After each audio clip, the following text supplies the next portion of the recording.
Hey y'all, welcome back to the channel. I'm Duran with DuranSupply.com, where I help you design smarter, not harder. And I've got a fun one for you today. Today I'm designing a Breaking Bad t-shirt. This is one of my favorite TV shows of all time. I even put it on in the background sometimes while I'm designing. And I know it's a fan favorite as well, so I really hope you guys enjoy this. Not only do I hope you enjoy it, I hope you learn something. And if you do, make sure you hit that like button and subscribe. I post videos like this every week to help you become a better designer. And one more thing, y'all already know, I had to get fitted up for the special occasion. I got my little Let's Cook apron on. Yeah. Let's cook.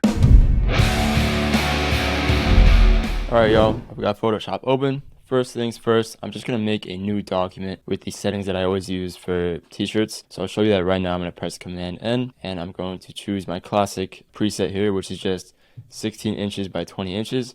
Resolution 300. Make sure the resolution is at 300. That's suitable for print. It's high quality, and that's what you want for your t-shirt design or any poster design. So I'm gonna click create here, and that's gonna open my new document, and I will get started designing, but it would be unwise of me to start designing this without grabbing any inspiration first. So that's what I'm gonna do. I've actually already gathered some inspiration. I'm just gonna show you what I got and go through it a little bit. Before designing this, I also of course want some high quality assets to use in the design. So I've gathered a few high res photos from the show, and then some other miscellaneous stuff like the meth chemical formula, things like that I gathered just for the t-shirt design. I might not use all of it, but we're gonna go through all that right now. All right, so I've got Pinterest open, and I've opened up these 3 tabs, some designs that I picked out for inspiration. I really liked the colors on this one. Some very simple screen printing going on here, just black, green, and yellow. Nice composition, but I really like the colors on this one, so that's why I picked it out. I've also got this design open, which is very light and airy, nature-esque, and I kind of want to incorporate that vibe into the shirt that I'm designing today. And I've also got this reference, which is also pretty light, airy, nature vibes. I have a general idea of what I want to do for this. Like I said, something light and airy, but kind of keeps that serious tone that the show has. So you're really just going to be coming along with me for the ride, and I'm going to be experimenting and seeing what works. So let's jump right into this. All right, so I've got my assets folder here. These are a mix of just some high quality photos I grabbed online, Breaking Bad, or just other scenery that involve or relates to Breaking Bad. So you see I've got some photos of the desert here. I've got the Heisenberg, of course, Jesus Christ. And I've got just some other screen grabs or photos of the show, like this one, which I think I really want to use. So I'm going to keep that one in the toolbox, and I will upload all of these assets to a folder and link that in the description in case you want to design this with me or just follow along every step that I do. Now, I really like this photo that I just picked out, this one right here. So I'm gonna go ahead and drag that into our Photoshop document right here, size that up a little bit more. And I like this photo already, but I want to cut out Walter and Jesse. I kind of want them on the same plane, and I want them looking in the same direction instead of converging directions. I feel like it's kind of weird for a t-shirt design. So I'm gonna cut both of them out and position them how I want. So first thing I'll do is grab my selection tool. I'm just gonna grab a rough selection of Walter here, Command J that out, and I'll do the same for Mr. Pinkman over here. I'm gonna grab a rough selection and Command J that out. Cool. Now I'm gonna hide this original, and I'm gonna use the beautiful Photoshop function, select subject. So I'll press W on my keyboard, and that'll bring us to the magic wand. And up here we have select subject. So I'm gonna go ahead and click that, and it does a pretty fantastic job of selecting the subject. It used to be really bad. I was actually talking to one of the Adobe, I forgot what he does in Adobe, but he works for Adobe. He told me that they actually improved this function a ton, and I was like, hell yeah, I use it all the time, and it works pretty well. Obviously it's a little rough around the edges. Of course, with this photo there's some compression and whatnot, so it's not going to be perfect, but it gets a pretty nice selection. To sort of improve on this, what I'm going to do is just go ahead and use the select and mask function up here. That's just going to smooth it out a bit, so I'll click on that, and it's going to open this panel right here, which for some reason always slows down my Photoshop, but whatever. So I already have my preset settings for this. Obviously this is something you're going to want to play around with because it's on a per image basis, but I pretty much just crank up the smoothness, the feather, the contrast, and then I make sure to turn shift edge down so that we don't get any like residual white lines or like the sky in here. I don't really want that residual blue coming into the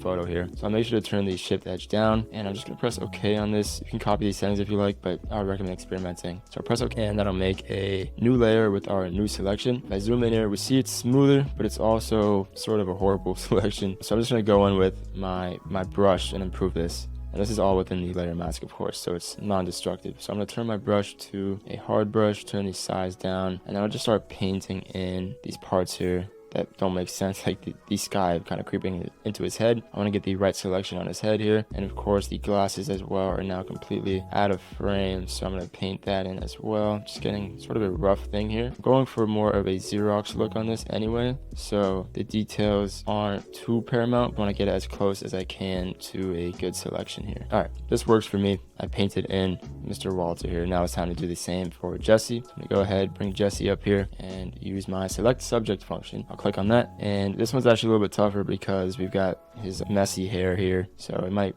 kind of give us a shitty selection there, but again, I'm going to Xerox this, so not a huge deal. I'll click select the mask up here and wait for that to open. I'll just use the same settings, I think. I'll press OK on this, and that's going to make a new layer with our layer mask, and here we can of course mess with the layer mask or the selection like we just did with Walter. And like I said, this one's tricky because of his hair. If you really want a nice selection, you're gonna have to get like a hair brush and then manually paint in the hair, but I'm not doing all that. So I'm just gonna make this selection a little less finicky around the edges here. Like his eye looks a little bit odd, so I'm gonna paint that in, just make it look less weird a little bit. That looks pretty good to me. So now I'm just going to apply both of these layer masks. I can do that just by clicking here, or right clicking the layer mask and clicking apply, and that's just obviously going to apply the layer mask, and that is destructive, but I work destructively. Come on guys. So now I'm gonna position these where I wanted them. So like I said, the photo was cool, but I just don't think it would work well for t-shirt design. I just don't like how they're both looking in opposite directions. So I'm actually going to flip Jesse here. So I'm going to right click and flip horizontal. I just want to position him behind Mr. Heisenberg right about here. I think that looks good. And right about now, I kind of want to start with the Xerox. I'm actually going to rotate Jesse a little bit. It looks a little weird. Right about now, I want to start with the Xerox effect. And if you watch my video on how to use threshold properly, I go over this, but I'll go over it again. My workflow involves making a gray noise layer. So it'll be a noise layer that affects all the layers below, and including a threshold adjustment layer on top of that. And that's going to threshold everything below it, obviously. And that gets us a live Xerox look. So I'm going to go ahead and do that. Let's create a new layer here. I'll do shift backspace, and it's going to bring up this fill dialog. We could choose 50% gray, press OK on that. I'm going to go up to filter, camera raw filter. I'm going to choose grain down here in effects. I'm going to crank that all the way up. And these two you could play with. I'm going to turn these sides up a little bit, and the roughness about 3/4 of the way through. Looks good to me. I'll press OK. All right, and now I'm going to set this to overlay. And on top of this, we could put a threshold adjustment layer. As you can see, we get that really cool Xerox effect, and it's all live. So if I move any of this around, it is live within the document. And you can paint in here, you can do whatever. The Xerox effect will still be applied. So I'm going to put these two layers in a group, and I'm just going to name that processing, and I'll have that on top of everything. So this is a really cool effect, obviously alone, but we're not really getting the kind of detail that we want out of these images. Here's what I'm going to do. I'm going to put both of these guys in a group. So I'll put Walter in a group, I'll name it Walter, and I'll put Jesse in a group, I'll name him Jesse. I'm going to take Walter and I'm going to duplicate him, Command J. I'm going to go up to image, adjustments, shadows, and highlights, and this will allow us to get some more detail out of the shadows and out of the highlights. I'm gonna just play around with these settings actually, but I'm gonna turn the shadows up to bring out some more detail in the dark areas, and turn the highlights up as well to bring out more detail in the light areas, so as to not kind of overexpose the image. So just play around with these settings. Of course, this will vary from image to image, as will most settings in Photoshop, so it's all up to your own experimentation. I think this looks good. I'm gonna press OK on that, and I'm gonna layer mask this out where I want those extra details to be. Obviously around these edges and stuff, it looks a little weird, so I want to layer mask this. I'm gonna create a layer mask on the layer by clicking on this icon down here. I'll do Command I to invert it,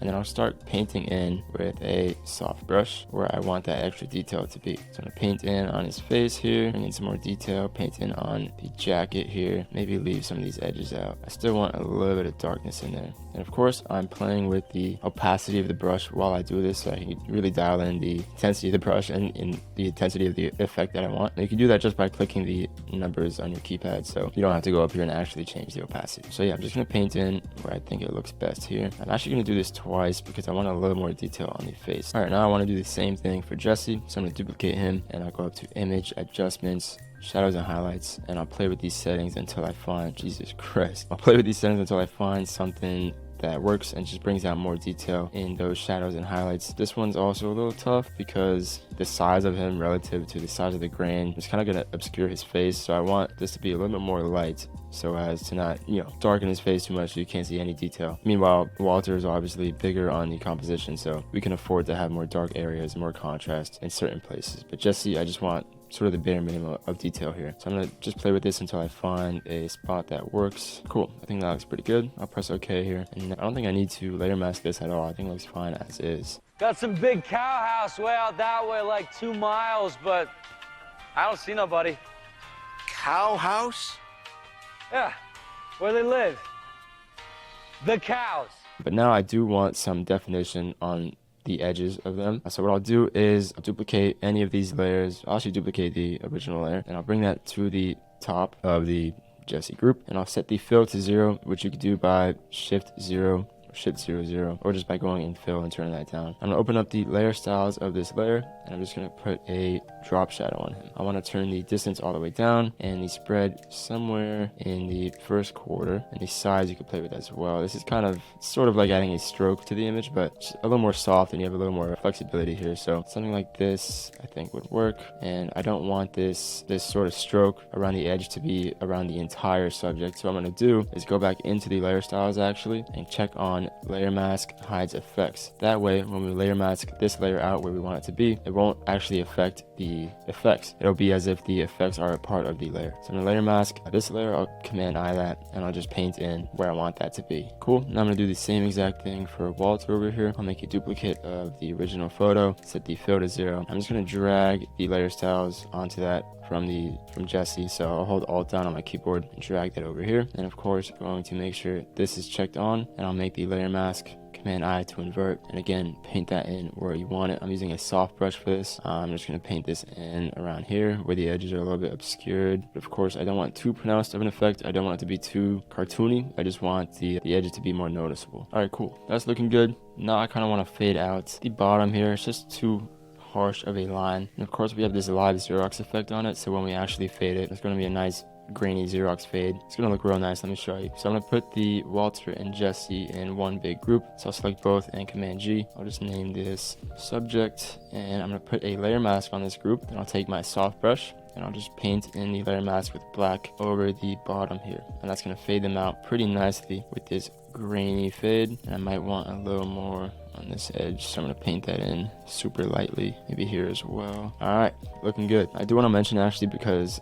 I think this may apply to this design, is that you can of course change this grain however you want. So if you want a larger grain, I'm going to duplicate this and just blur on this, a Gaussian blur, and the more you blur it, the larger the grain will be. I'm going to opt for just a slightly larger grain, so I'm going to blur it by 1 pixel, but that's an option that I wanted to let you know of, that you could change the size of the grain for a different look on your design. All right, now this is looking pretty cool. I want to build out this composition a little more, and that is why I included some assets in this group, like the deserts and the crystals back here, things like that, just so we could fill out more of the composition. So I really liked, where was it? I think it was this one right here, this New Mexico desert photo. So I'm gonna drag this one in, and I want to put this behind our subject right here. I want to try a few actually. Let's drag some others in. This one looks pretty cool. Drag that one in. This one's actually a screen grab from the show. You can see Walter here. And since we're actually doing a Breaking Bad tee, fuck it, I'll use a screen grab from the show. I'm gonna put this behind our subject here. I'm just gonna scale it up to size however I like it. And of course I want to layer mask this in because it's very rectangular and harsh edges right now. So put a layer mask on this layer, and I'm going to take my soft brush again, just fade out the parts that I would like, especially this hard edge over here. I want to make sure that looks just right. Okay, cool. Now I'm actually going to run the same sort of shadows and highlights regimen on this, because I want to bring more detail out in this little canyon or whatever the fuck over here in the corner. So I'll go to image adjustments, shadows and highlights, and just bring out some more of these shadows right here. Perfect. Not too much, but just enough.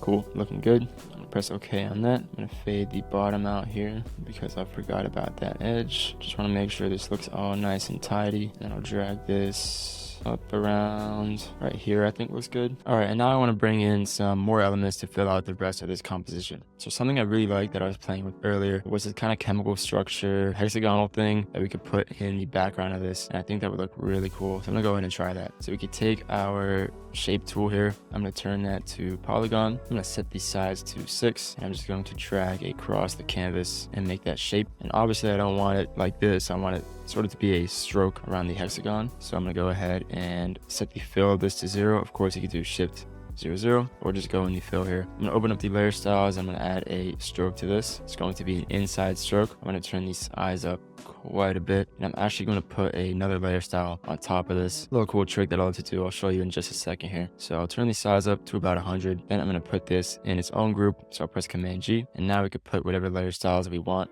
on the stroke of this polygon. So I can mess around with any of the preset styles that I have. Just click until I find one that I like. All right, now since it is time to find the correct type for this, I have to go through the obligatory mind-bending journey for the correct font through all my list of 200 fonts. So what I'm going to do is just type out some text here, obviously Breaking Bad. I'm going to scale that up to size. I like this serif, and place it down at the bottom here. I think that's where I like it. And I'm just gonna fucking scroll through all these fonts, find something that I think works. And if I don't find something that I think works, then I gotta go to thefont.com. Obviously, that's the place to be. But yeah, I'm gonna keep scrolling. I'm gonna find something. Fuck this, bro. I'm at the fonts. I've given up. I got no fonts. All right, so I was having a lot of trouble finding the type for this, and in the midst of that, I changed some things around the composition. I pretty much just rotated this top polygon a little bit to the right to add some more, or to the left to add some more dynamics in the composition. And I stumbled upon two fonts that I like. I have to choose between the two. So the first one is the one that I was actually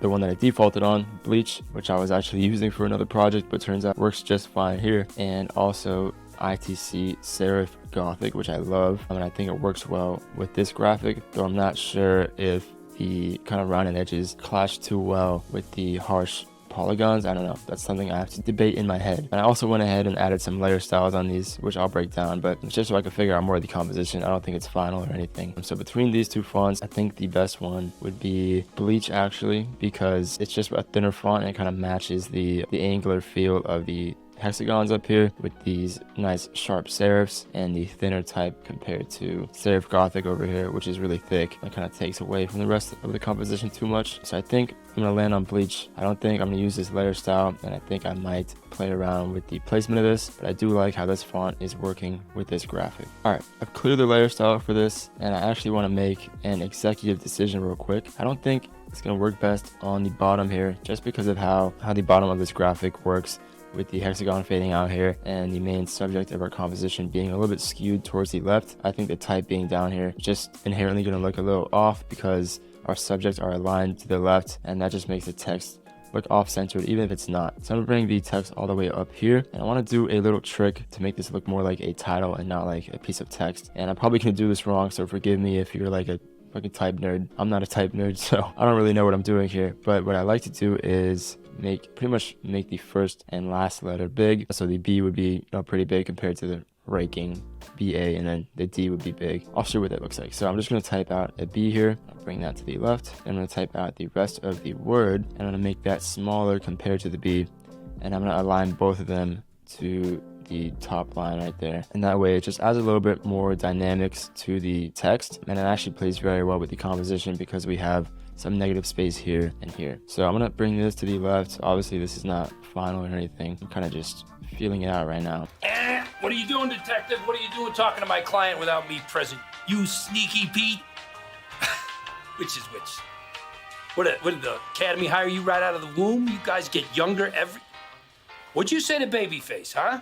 Did you say anything stupid? By anything stupid, I mean anything at all. All right, so I've messed with this enough. I also scaled it up a little bit bigger to fit the rest of the composition. And now it is time to add some effects on the text. So my process for this is pretty simple. You just saw me do it with the hexagons over here. I pretty much just look through my preset styles and find something that I think looks good, and then I fine tune it to the graphic that I have that I'm working on. So this one I really like. This is like my go-to. Just a very simple stroke on top of stroke. And I actually think this looks just fine for the graphic, but I might want to include some sort of pattern or gradients within the text. Maybe like a, I don't know, like a desert landscape sort of gradient. I think that would look cool. I'm gonna try that out. Okay, it does indeed look cool. So this is with the desert landscape gradient in here, and I did that actually by using this pattern that was made by Mo. I don't know if you can get the pattern itself, but it's in one of his textile packs. Really great pattern. I actually use it a lot. So go check out Mo, FrillerMo.com. Great guy. I love him. That's the homie. So yeah, I use the pattern overlay on this, and then just some other effects. Obviously the double stroke on here, and then just an inner shadow to bring it all together. Now I'm gonna press OK on this. I think that's looking good. And now I'm actually gonna go ahead and add a line under this, kind of where the B and D not intersect. You know what I mean? Add a line so that they connect to each other. So I'm gonna go ahead and grab my rectangle tool and just draw a line right in between here, not so as to connect them, but just to fill that negative space in between them. All right, so I went ahead and added some extra compositional elements here, like this bottom text down here. So this is just a quote from the show, Stay Out of My Territory. I thought it kind of matches the Western standoffish graphic here, and then just some descriptions of the show, like starring the cast, Bryan Cranston, Aaron Paul, all of them, and created and written by Vince Gilligan, of course. Lastly, I think I'm going to throw in one of these logos, either the chemical formula for methamphetamine, I think would look cool in this, or actually I don't think that's it. I think that's just one I accidentally grabbed. There we go. Now that's meth. Yes, science! All right, or the Breaking Bad logo over here. I don't know. I'm gonna pick one. I'm gonna put it in this bottom right corner down here just to get some nice asymmetry going on. And we're pretty much done. Then all that's left is to color this. All right, so in order to color this, the first thing I want to do is merge everything I see. I put all the layers from our artwork into a group, just call it artwork, and I'm going to do Command Option Shift E, and that's going to merge everything we see on our canvas. And now we're just left with this duplicate merge layer, so it's just the black and the white. I'm going to turn this off for now. I'm going to go back into our artwork group right here, and I want to make, I already did it actually, but I'm going to delete that so you can see. I want to make another threshold in the processing group, so I'm going to duplicate this threshold. I'm going to turn the bottom one off, and on this top threshold, I'm going to bring this dial all the way up to where you can only see pretty much the specular highlights of all our images. So just bring this up to a certain point, you get a nice feel for the bright highlights of your images. I'm bring it up to about right here, and I'm going to do the same thing on top of the artwork. So I'm going to do Command Option Shift E. Cool. And now we have a layer for our actual artwork and a layer to map our highlights to. So now I'm going to turn this artwork group off. We don't need that anymore. Of course, we want to keep it there because that's, you know, our entire composition. But I'm going to take our highlights layer here. We can name this highlights, doesn't really matter. I don't like to name my layers, but if you do, go ahead. And we're just going to select the black out of this. So I'm going to take our magic wand, press W, click on the black here, and just press delete on that. I'm going to bring this on top of the other duplicate. I'll turn that back on. Cool. So now we have our artwork here. We have this layer for highlights, which you can't see right now, but when we start adding color, we'll be able to see just how much this highlights layer does. So let me just add a colorful layer just to show you real quick. I'll add a solid color in here. I'll change that to, I don't know, any random color. Turn that to multiply, and boom. You see just how powerful that highlights layer is, because it is pretty much taking out, like I said, all the specular highlights of our image, and we duplicated that out and put that on top of our artwork. So now whatever we color under those highlights, you can pretty much color block and then have the highlights layer on top of everything, which just gives some more tonal depth to this design. So I'm gonna go ahead and delete this for now, and I'm going to create a group. So I'll press the group icon down here. I'll set the layer or the blending mode of this layer to multiply. And now we start to color this using whatever colors you want, as long as they're inside of this group, and as long as the highlights layer is outside and on top of this group. So I'm gonna go ahead and add a color in here. Let's go for sort of orangey tone, sort of skin color-esque. And I'll press OK here. And now I just want to map this color basically to, this already looks good to be honest, but I just want to map this color to, you know, the parts of the design that I want it on. I'm going to do that using a grunge brush. There's actually two ways to do this so that it looks, you know, cohesive with the rest of the graphic. You could use a grunge brush for a more Xeroxy fade, or you could just use a soft brush and do the grunging of it later by going into the layer mask on that layer and going up to filter gallery. It's a whole thing, but I'll show you both ways. So I'm just gonna use Command I on this layer mask to invert it, and now I can start painting in wherever I want. So let's say I'm using a grunge brush, which if you haven't, or if you don't know how to make it, go watch my tutorial on how to fade out images for better t-shirt designs. I'll show you exactly how to make this grunge brush. Super easy process. So of course you can either use this grunge brush, which I'm using right now. It's pretty good, and if we zoom in, you see we got that grainy fade going on, or you could just use any normal soft brush. So go up, choose a soft brush here. I'll delete that layer mask real quick, and I'll paint in this layer mask using a soft brush. And then if I want to grunge that up, I could just click on the layer mask here, go up to filter gallery, and use these settings right here. So I got two grains stacked on top of each other, and then I got a stamp on top. All of this is stuff you don't need. I could delete that, but then I got a stamp on top of both those grains. Just press OK on this, and now pretty much put those effects on the layer mask. As we can see, we get that nice grainy fade by doing that as well. So your choice, whatever you want to do, whatever is easier for your graphic, really. I'm gonna go ahead and just use a soft brush method for now. So I'll just start painting in this layer mask wherever I want the actual color to be. So I'm just gonna fade this out, make a nice tasteful fade in some of these areas. And I'm not gonna worry about doing the grunge stuff right now, just because if I want to go back and edit this later, I want to have that option. And the reason we put this in a group and set it to multiply is that so we can add multiple colors and stack them on top of each other. So I'll show you what I mean. So I'm going to duplicate this layer right here, this colorful layer, reset that layer mask by filling it with white. I'll choose another color here. So let's choose blue or something. Nice little light blue. I'll actually invert this layer mask, and now I can start painting in this layer mask with a white brush, white soft brush. We can see that it stacks on top of this color without actually blending or multiplying that color. If I took these out of the group and set them both to multiply, those two colors would interact and make another color that we don't want. So we want them both in a singular group set to multiply, and that way we don't have those two colors interacting with each other and creating hues that we don't want. So now I'll just paint this blue again wherever I want it. I'll paint it in some of these canyons over here just to create some depth in the image. I think it'd be cool if I painted kind of the sky part of this text over here. I'm kind of rushing through it. Obviously you'd take more time to do this, but I'm just kind of finding what colors look nice. I'm pretty much just color blocking this, and then once I'm done I can go in, of course, and use the filter gallery on these. So I can actually just use my last use filter, click on that, and that should do the trick for me. So once I zoom in, you can see we now have that grainy fade on this, and I'll do the same for the light skin tone here. Just use the filter gallery, and boom, now you see we got that nice grainy fade there, and we can continue doing that for as many colors as we want until we get the graphic up to our liking. So I'm gonna go ahead and play around with this, and then I'll report back to base. So this is what I ended up on. One thing you'll notice is that I actually changed the black color to a dark green, greenish brown. Now I did that was going back to our merged artwork layer, duplicating it, selecting out all the white, deleting that. Now you can bring that on top of our colors, which I did here. You can see it's this layer, but I'll turn that off right now. And then you can just put any color you want on this using a color overlay. So open up the layer styles, and I'll add a color overlay, and now we have the green instead of the black, and I think that kind of meshes better with the rest of the colors in the graph. Alright, so this is what I landed on. Lastly, I'm just going to slap some textures on here just to give it more of a vintage look. These are my warm plastisol textures. They are available on my website. Go pick that up. They're actually real warm plastisol that I cracked and scanned in, so really authentic look. So I'm gonna just drag some of these on there and see what works. All right, cool. This is looking good. I think we're finished here. Now all that's left to do is throw this on a mock-up. So I'm just gonna drag this over to my LA Apparel mock-up, make sure it's in the design group. Then I'll scale this down and press enter. You can play with some of the textures here. I think right now it's a little too heavy, so I'm gonna turn some of this off. There we go. All right, looking good to me. I think we're done here. Thank you guys so much for watching. This was actually a really fun design to make. And I hope you learned something from the process. If you're a Breaking Bad fan, let me know what you think down in the comments. And also let me know what your favorite scene from the TV show is. Here's my personal favorite. Liar. Once again, make sure you like and subscribe if you got anything of value from this video. And don't forget to go check out my website for cool design assets that you won't find anywhere else. All right, I'll see you in the next one. Peace out.